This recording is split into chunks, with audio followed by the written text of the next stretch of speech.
Şimdi şu görüntülere bir bakalım. Son görüntü paylaşımları. Hakikaten yani bir ülkenin Rusya gibi iddialı bölge gücü, hatta süper güç olma iddiasındaki bir ülke açısından çok hani haysiyet kırıcı görüntüler. Şu esir alma görüntülerini verelim arkadaşlar. Ukrayna askerleri Kursk'ta Rus askerleri nasıl baskın düzenledikleri, hemen bunu ekrana getirebiliriz. Ve buradaki operasyonun görüntüleri. Full olarak verelim. Bakın hani çok yakın bu görüntüleri tabii ki tespit etmek için de özel bir birim, tabii bunu görüntüleme için de ayrıca bir birim var. Ama nasıl yani giriyorlar, görüyorsunuz işte zırhlılarla falan giriyor. Ha, burada bir de Amerika ve Alman tabii ki. Şipler var, Evet. ABD şipler var. Evet. Özel kuvvet operasyonu, Poyraz Hocam anlatır. Evet. Bir meskun mahalle sızma yapıyorlar. Evet. Önceden... Şimdi bunun devamında arkadaşlar bu Rusları esir aldıkları görüntülerin bulunduğunu veriyoruz değil mi şimdi? Yani sonunda bu... Hayır, bu evet. Şu anda Rusları esir alıyorlar. Bu Ukrayna askerini özellikle çember içine alıyorlar. Çünkü bundan sonra ya böyle de rezil ettik, al işte biz Rusları, hani bunlar yapacakları bir şey yok. Böyle de esir alıyoruz da en ufak bir direniş bile gösteremiyorlar deyip kahramanlık taslanan bu görüntüden sonra bir de Rusya bir görüntü paylaştı. O görüntü paylaşan Çeçen Özel Kuvvetleri tarafından kaydedilen görüntüler. Ona geçelim şimdi.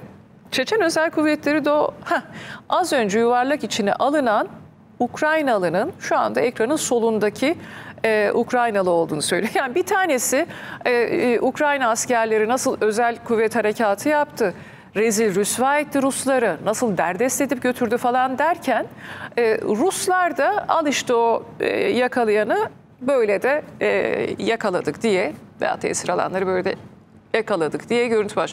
Şimdi bu tabii ki bir psikolojik harp unsuru da değil mi Poyraz Hocam, ne diyorsunuz?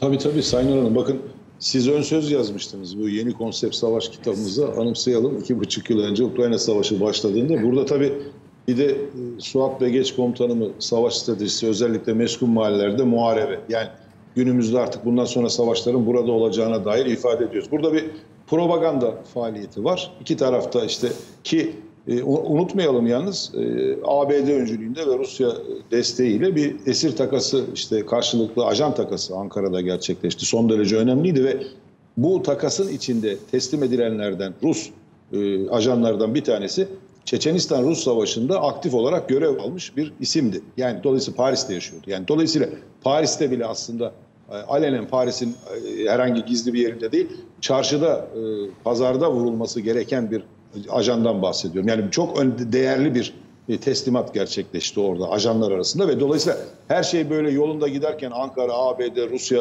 açısından ne oldu bir anda Kurs diye böyle hayretler içinde kalacağımız, evet, Kurs'taki olaylar var. İşte hemen güneyimizdeki gelişmeler var ve üst üste zaten bakın Haniye'nin öldürülmesinden sonra Mahmut Abbas'ın Yüce Meclis'te ayakla alkışlanarak karşılanması ve sonrasında verdiği mesajlar var. Dolayısıyla hem Orta Doğu'da, ben tekrar altını çiziyorum, hem de işte kuzeyde Ukrayna, Rusya gibi, ama Karadeniz'de yeni savaş çıkmayacak, işte bunlar artarak devam etmeyecek anlamında söylemiyorum bunu şu an, ama o bölgeler için barışa yakın olduğumuzu ifade edebilirim. Bunlar propaganda savaşları. Neticesinde biraz önce Güngör Bey ifade etti. Ukrayna'nın %20'si şu an Rus işgali altında ve Rusya bu savaşta test edildi, çek edildi. Masada kazanan olarak oturmaması için itilmiş Almanya desteğiyle bir Ukrayna gücü izlemekteyiz. Yani evet, Kurs'taki olay bu. Bu da bir Pirus zaferi. Hiçbir sonuç elde edemezler. Evet. Şimdi bu görüntüler üzerinden arkadaşlarından rica edeyim. Yani bu özellikle hani çok geniş bir alandan bahsediyoruz. birazdan da aktaracağız. 92 yerleşim birimi, 1250 kilometre kare, hepsini biz işgal ettik falan diyor. 170 bin kişi tahliye edildi. Evet, 170 bin kişi falan. 170. Şöyle yaptık, böyle yaptık falan dediği yerde her ne hikmetse birisinin esir alanları karşı tarafta esir alıyor. O ona soruyor, ona sorgulatıyor. Yani Şimdi bu Kadyrov başlığı çok önemli. Bu Evet. Ukrayna saldırısından önce bölgede yoğun olarak işte Çeçenistan Özel Cumhuriyeti diyelim, bilinen adıyla Kadyrov'un askerleri vardı. İlk saldırıda da Ukrayna özel kuvvetleri onlardan esir aldı bu bölgede.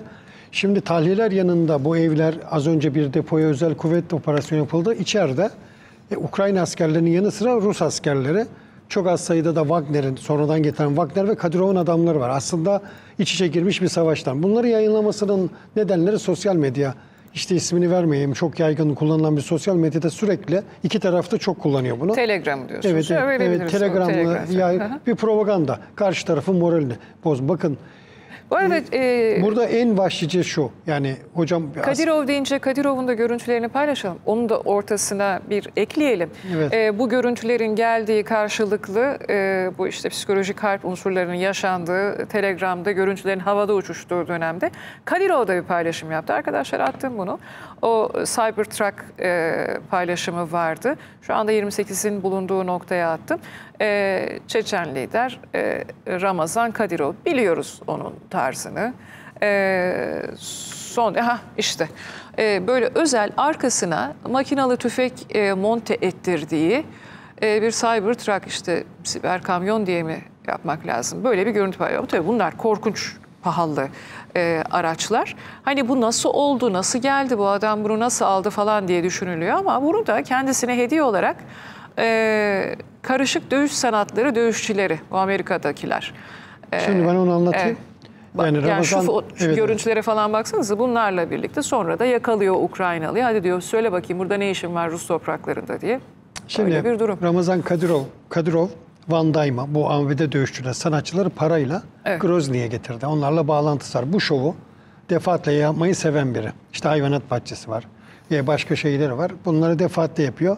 Yani bu Çeçenistan'ın ruhuyla, Çeçen sosyolojisiyle örtüşmeyen bir, kendini bu şekilde gündeme getirmeyi seven biri. Öbür tarafta da işte yakalamış. Ukrayna askerini yakalamış. Hadi diyor, sen bir söyle bakayım burada ne işin var? Artık kendi bir yandan da o görüntüler. Artık kendi askerleri de yakalanıyor. Yani Çeçenistan askerlerinde... Çeçen askerlerinin yakalandığına dair bir unsur yok ama Rus askerleri yakalanıyor. Çeçen birliklerde onu yakalayan Ukraynalıyı yakalayıp konuşturuyor. Tersi de oluyor. Yani cephede gönderdiği askerler Ukrayna'nın esiri. Yani onları bir savaş sıcak hattı düşünmeyip bu şovu gerçekleşiyor. Gerçekten böyle sıra dışı bir şey. Ama şu var, Ukrayna Savaşı'nda Putin'in davetiyle hemen asker gönderdi. Yani hatta hocam bilir, Moskova'daki olaylarda Putin'in fedaisi olduğunu kaç defa ilan etti kendisi. Putin karşıtında böyle bir karakterden söz ediyoruz. Ama bu kendi bu şekilde gündeme getirmeyi çok iyi. Bakın arkasında modern binalar var Grozny'de. Tam o büyük ihtimal başkanlık sarayı ya da konutunun etrafında çekip var. Dünyada da tabii böyle gündeme geliyor. Bunu çok seviyor kendisi. Evet. Yani şimdi peki Poyraz Hocam, genel bir değerlendirme, bir yorum yapmak ister misiniz? Çünkü biz bir yandan hakikaten 2. Dünya Savaşı'ndan bu yana ilk defa işte eski Sovyetler, yeni Rusya Federasyonu ilk defa toprakları işgal altında. Yani bu bir mesele, bir vaka. Bu tabii ki işte konuşuluyormuş gibi oluyor ama bu görüntüleri de konuşuyoruz bir yandan. Hani bu işi sulandırmak için mi veya nedir? Hani özel psikolojik harpte bunun bir şeyi var mıdır, yeri var mıdır? Neyi amaçlıyor? Mesela Cybertruck'la böyle bir görüntüsü, her zamanki üslubuyla ağır, alaycı lafları, özellikle Batı'ya dönük. Ne diyorsunuz? Yani Çeçen unsuru burada nedir? Kadyrov sülalesini zaten Çeçenistan'ın başına getiren Kremlin, Sayın Hanım. Yani Cağar Duda'ya önerdi. Yani şimdi gelelim bu Cybertruck araca, bunu Tesla üretiyor. Yani dolayısıyla onun ürettiği araçlar bu bir tabii propaganda, işte bir de tabii Z kuşağında anlam bulabilir bu tip görüntüler. Çünkü üst üste sosyal medyaya çok bağımlı bakıyorlar. Yalnız savaşın gerçeği, bakın sahadaki durum, hiç o gösterilen Cybertruck bilmem ne, savaş bir yürek işi, bir cesaret işi.